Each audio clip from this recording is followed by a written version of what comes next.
Mutlu, sağlıklı bir gün diliyorum. Bugün 13 Ekim Perşembe. Evet sevgili dostlar, bugünkü astroloji yorumumuzda neler var? Sabah 08:07'de boşlukta, Boğa burcunda boşlukta olan Ay İkizler burcuna geçecek ve müthiş hızlı bir gün bizi bekliyor. 2,5 gün, hatta öyle diyebiliriz. Ay İkizler burcunda, hava grubunda, tabii ki daha rahat, daha esnek, daha opsiyonlu, daha uyumlu bir gün olacak. Üstelik tabii ki hava grubunda bir Merkür'ümüz var. Güneş ve Venüs'ümüz var. Onlara güzel açılar yapacak. İlişkiler için son derece güzel bir gün. Hatta önümüzdeki 2,5 gün bunu söyleyebilirim. Cuma günü de çok güzel bir gün olacak. Özellikle Cuma günkü yayını lütfen izleyin sevgili arkadaşlar. Şimdi bugün bol bol konuşuyoruz. Çok fazla bağlantı kuruyoruz. Özellikle aşk hayatı çok gündemde olacak. İlişkiler çok gündemde olacak. Sosyal platformlarda önemli konular dönecek arkadaşlar. Dedikodular mı istersiniz? Gerçeklerle karışık böyle Arap saçına dönmüş konular mı istersiniz? İçinden çıkamayacağımız bir tür nasıl diyelim size, yalan rüzgarı esiyor. Tüm dünyada esiyor. Ve bunlar bizim kendi özel hayatlarımızda da olma ihtimali çok yüksek. Çünkü biliyorsunuz Mars Neptün karesi ve İkizler burcundaki Ay hafta sonu Cumartesi günü Mars'la kavuşarak o Neptün karesini tam olarak böyle çalıştıracak. Doğa, hava şartları, yalan rüzgarları, enerji hırsızları, enerji vampirleri, bunlar da bizim hayatımızı çok olumsuz etkileyebilir. Kendimizi kötü hissedebiliriz zaman zaman. Böyle işte uğraşıyorum, dinliyorum, bir türlü hep başa sarıyorum, başa dönüyorum gibi de hissetme ihtimaliniz var. Özellikle dün de, önceki gün de söyledim, 23 derecelerde değişken grup burçlarda yükseleni ve bir yerleşimi olan arkadaşlar lütfen bu Mars Neptün karesini çok dikkate alın. Çünkü kısa bir süre değil, ta yılbaşına kadar hatta Ocak ayına kadar aktif olacak, dönem dönem daha aktif olacak. İşte en aktif olduğu haftalardan bir tanesi de bu hafta diyebilirim. Şimdi arkadaşlar, onun yanı sıra bugün çok güzel haberlerim var. 13, 28, 14, 28 ayın Merkür'le çok güzel bir bağlantısı var. En iyi haberleri, en güzel ulaşımla ilgili, ondan sonra çok hızlı, süratli bazı bilgileri alacağız. İlişkilerimize çok iyi kontaklar kurabiliriz, bağlantılar yapabiliriz. Ayın Merkür'le böyle güzel bir açısı varsa demek oluyor ki tüm konularda, hani böyle bir düğüm varsa çözülemeyecek bir durum gibi görünen durumlarda bir aydınlanma yaşanabilir.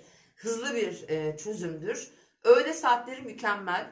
Güzel saatlerimizi de vereceğim şimdi. Onun yanı sıra bir tane daha güzel açımız var. Sabah 10-11 arasında ayın Jüpiter'le yine çok uyumlu, bonkör, cömert, verimli, büyüten, şans ve fırsatlar getiren açıdır. Sabah 10-11 arası gerçekten çok şanslı olduğunu söyleyebilirim. Hazır ayda İkizler burcunda işte ilişkilerimize, ortaklıklarımıza, hayatımızda bizim için önemli olan kişilerle olan tüm diyaloglarımızı bence sağlayın.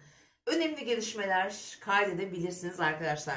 Ve bugün kullanırsanız çok daha verimli sonuçlar alacağınız saatleri söyleyeceğim sizlere. 09.52, 10.49 gerçekten çok şanslı bir saat. Bu saatte finansal konuları yönetebilirsiniz. İlişkiniz varsa ilişkilerle ilgili, çocuklarla ilgili, sağlıkla ilgili özellikle girişimler, yeni bir başlangıç yapmak için de gayet güzel, başarılı, finansal anlamda da bence getirilerin olabileceği bir zaman dilimi. 16.30, 17.27 ise aslında ilişkilere daha çok hitap eden bir saat. Romantizmle ilgili konular, biraz sanatsal konular, harcamalar, mesela bazı işte estetikle ilgili, bakımla ilgili konularda da tercihler yapma konusunda bence değerlendirilebilir. Çocuklarımızla ilgili olabilir ve tabii ki sanatsal anlamda da çok yaratıcı bir zaman dilimi. Tabii ki ilişkilerle ilgili kontak kurmak için harika bir saat. Diğer saat 23.40, 00.43'te. Bu saatlere denk gelen herhangi bir açı da yok ama bugün çok güzel haberler alacak olanlarımız var içimizde. Özellikle kimler hava grubu burçlarda olacağını düşünüyorum. Mesela bu saat işte ikizler, terazi, kova burçlarına çok faydalı gelecektir. Yine mesela ateş grubu burçlar, işte aslanlar, yaylar, koçlar için bence ilişkiler adına mükemmel bir zaman dilimine olacağını söyleyebilirim. Mesela toprak grubu burçlar, bilhassa kim mesela?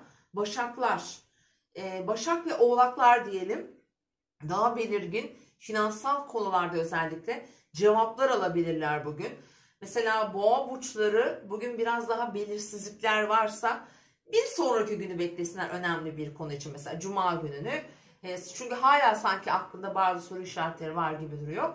Mesela bugün işte balıklar ve mesela akrepler için de bazı yine belirsizliklerin olduğu günler olma ihtimali var. Maddi konular, aileyi ilgilendiren veya sağlıkla ilgili konularda da olabilir. Akrepler ve balıklar bu alanda özellikle bu 2,5 gün böyle biraz sabırlı olsunlar, bir beklesinler derim. Diğer su grubu burcumuz ise mesela yengeçler. Özellikle parayla ilgili gelişmelerde bence en şanslılarından olabilirsiniz. Bu günlerin hatta yani gerçekten vizyon da katabilir bu günler size sevgili dostlarım. Evet, özel günlerden geçiyoruz. Bu hafta da hani ayın ikizlerde olması, çünkü Mars'la kavuşacak cumartesi günü. Kolay bir şey değil. Neptün'ün Mars karesi tam olarak aktif olacak. Dolayısıyla bazılarımıza çok iyi gelirken bazılarımıza önemli yanıltmalar verebilir. Doğum haritalarınıza bakın arkadaşlar. Çok ciddi bir gündem varsa hayatınızda önemli konularda karar vermek veya bir gelişme yaşamak üzereyseniz bir tık daha dikkatli olmanızı tavsiye ederim.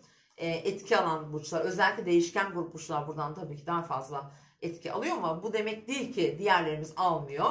Eğer derece olarak yerleşimimiz varsa mutlaka etki alıyoruzdur.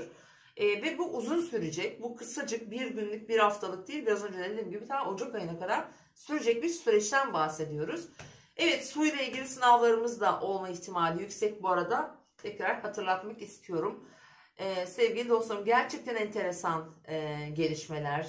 Ve bugün şu da olabilir. Mesela maddi kaynaklarla ilgili bazı açıklanmasını beklediğiniz konular varsa, işte vergi olur, finansal konularda diğer beklentiniz olabilir.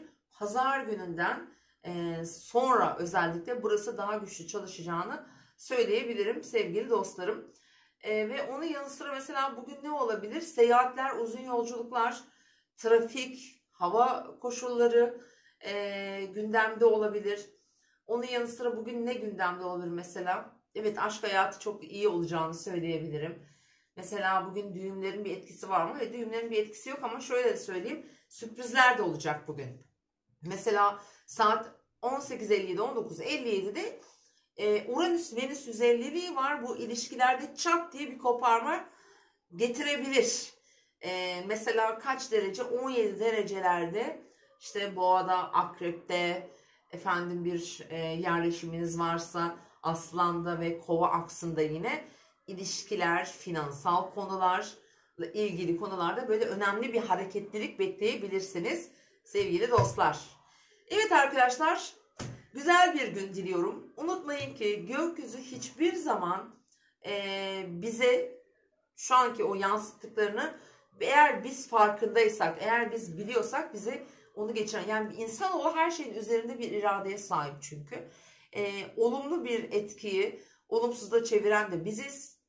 Olumsuz bir etkiyi olumluya çeviren de biziz. Bunu biz kendi irademiz, yaydığımız titreşimler, verdiğimiz enerjiyle yapıyoruz.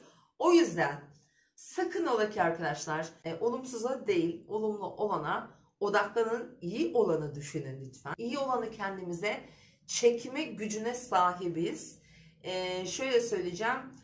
Mevlana'nın mesela haritasında, doğum haritasında, ki ben astroloji öğrendiğim yıllarda en çok üzerinde çalıştığım bir haritaydı. İlk bakışta yani bugünkü bizim bildiğimiz Mevlana Celaleddin Rumi'nin haritası hiç bizim bildiğimiz kişi değil. O kadar büyük bir ilim yaşamış, öyle büyük bir adım atmış. Yani haritasının üzerine çıkmış bir şahsiyet kendisi. Yani bunu Mevlana'da birebir yaşayıp gördüğümüz için insanoğlu, yani bizler de bunu yapabiliriz gerçekten. Her şey bizim elimizde. İnanıyorum ki her şey istediğiniz gibi olacak. Yeter ki isteyin, emin olun, kararlı olun. İkilikli kalmayın.